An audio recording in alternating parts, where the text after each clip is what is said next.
Me llamo Alicia y soy una profesora de historia que vive en Buenos Aires. Junto a mi marido Roberto, un empresario que hizo fortuna a través de negocios turbios con la dictadura militar que gobernó el país entre 1976 y 1983, y nuestra hija adoptiva, Gaby, vivimos una historia aterradora, tanto como lo fueron aquellos años. En aquellos años el clima político en Argentina era complicado y había una gran polarización de la sociedad.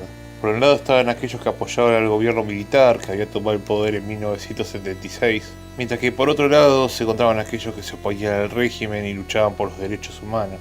Yo en mi juventud no entendía la complejidad de la situación y caí en la trampa del discurso oficialista que justificaba los abusos cometidos por el Estado contra aquellos que algo habrán hecho. Sin embargo, cuando mi amiga Ana regresó del exilio en España, su testimonio me abrió los ojos. Ella había sido torturada y estuvo cautiva durante años, y su historia me mostró la verdadera cara de la dictadura. Ana me contó que había sido testigo de cómo las mujeres embarazadas se iban a dar a luz, pero nunca regresaban con sus bebés. Eso me hizo comenzar a cuestionarme sobre el origen de Gaby, y empecé a investigar.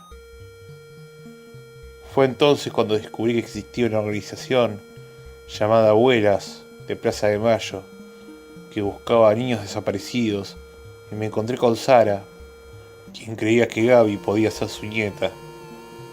El mundo se me vino abajo entonces. Gaby, mi Gaby, no había sido adoptada entonces legalmente por Roberto.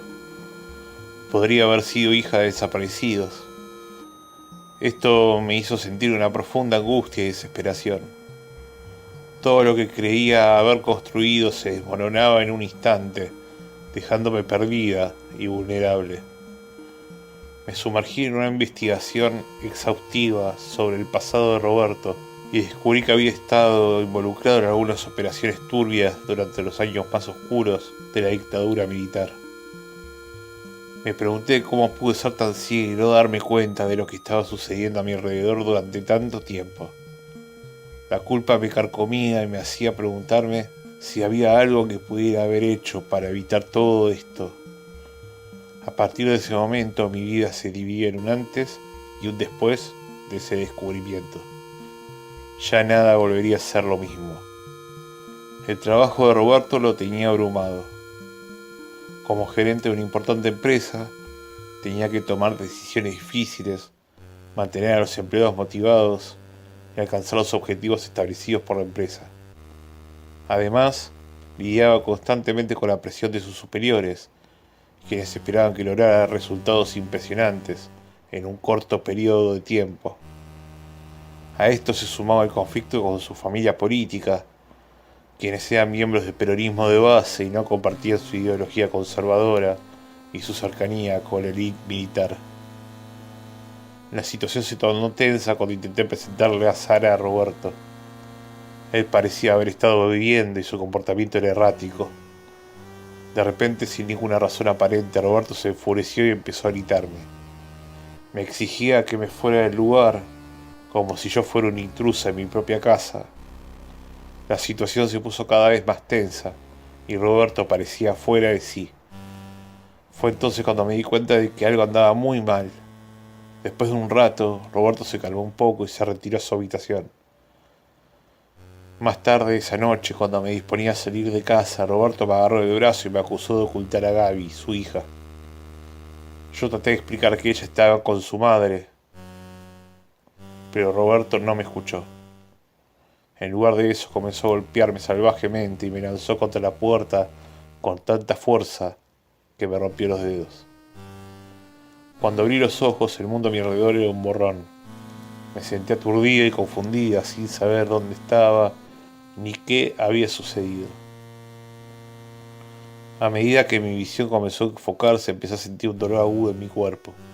Miré hacia abajo y vi que estaba acostado en una cama de hospital con un vendaje en la cabeza y varios tubos conectados a mi cuerpo. No tenía idea de cuánto tiempo había pasado o cómo había llegado allí, pero las enfermeras que estaban cerca me explicaron que había sido atacada y que había sido trasladada de urgencia al hospital. Traté de recordar lo que había sucedido antes de perder el conocimiento, pero todo era un gran vacío en mi mente. Me sentía asustado y vulnerable sin entender cómo había llegado a estar en esa situación. Pero lo que me dejó en un estado de shock fue la noticia que me dieron después. Roberto, mi marido, se había suicidado en su oficina. Traté de comprender cómo había llegado a tomar esa terrible decisión, pero mi mente estaba en blanco, incapaz de procesar lo que había sucedido. Traté de comprender cómo había llegado a tomar esa terrible decisión, pero mi mente estaba en blanco, incapaz de procesar lo que había sucedido. Lo peor estaba por venir. Cuando pregunté por Gaby me dijeron que había desaparecido. No podía entender cómo una niña de 6 años podía haber desaparecido sin dejar rastro, pero lo que descubrí después me dejó sin aliento. Comencé a experimentar visiones y pesadillas sobrenaturales que me llevaron a descubrir que Roberto había hecho un pacto con una entidad demoníaca para asegurar su éxito empresarial. La entidad demoníaca se llevó a Gaby como parte del trato. Me sentí enloquecer al pensar que mi marido había vendido el alma de nuestra hija adoptiva a cambio de riquezas y poder. ¿Cómo podía haber estado tan ciega a lo que estaba sucediendo a mi alrededor? Me sentía abrumada por el dolor, la culpa y el horror, pero sabía que tenía que luchar por encontrar a Gaby y hacer justicia por todo lo que había sucedido. Después de la trágica noticia del suicidio de Roberto y la desaparición de Gaby, me sumí en una profunda depresión. Cada día era una lucha por levantarme de la cama y enfrentar la realidad de lo que había sucedido. Mi mente estaba abrumada por los recuerdos de nuestros pasados juntos y al mismo tiempo me enfrentaba a una nueva y aterradora verdad. Roberto había estado involucrado en prácticas oscuras que habían llevado a la desaparición de nuestra hija. No podía creer que mi esposo hubiera hecho un pacto con una entidad demoníaca. Me preguntaba cómo pude haber vivido a su lado sin haber sospechado algo semejante. Cada vez que cerraba los ojos me invadían visiones sobrenaturales de Gaby en manos de una entidad oscura y siniestra. Decidí entonces tomar acción y enfrentar mi realidad. Comencé a investigar sobre los pactos demoníacos y las entidades sobrenaturales. Descubrí que había muchas personas que habían sido víctimas de estas prácticas oscuras y que habían logrado librarse de sus influencias. Empecé a recorrer cada rincón de la ciudad, entrevistando a cualquier persona que pudiera tener información sobre el paradero de mi hija adoptiva. El camino fue difícil, no lo voy a negar, pero no perdí la esperanza de encontrar a mi Gaby. Pude sentir en mi interior que ella estaba viva y que de alguna manera estaba tratando de comunicarse conmigo. Cada día que pasaba me sentía más cerca de encontrarla y no había nada que pudiera detenerme. Finalmente, después de meses de intensa búsqueda, recibí una llamada que cambiaría mi vida para siempre. Al otro lado de la línea, alguien me informó que había visto una nena que coincidía con la descripción de Gaby en la estación de micros de Retiro. Inmediatamente me subí a mi coche y me dirigí al lugar. Al llegar, vi una nena con una muñeca sentada en uno de los bancos de la estación. Me acerqué a ella y supe que había encontrado a mi hija. La reunión con Gaby fue emocionante y conmovedora. Había pasado por tanto sufrimiento y dolor que en ese momento solo pude abrazarla y llorar. Sabía que el camino para sanar las heridas iba a ser largo, pero estaba seguro de que juntas podríamos superar cualquier obstáculo. Además, sabía que la justicia por todo lo que habíamos pasado estaba en camino. Había encontrado a mi hija y no iba a permitir que nadie nos separara de nuevo.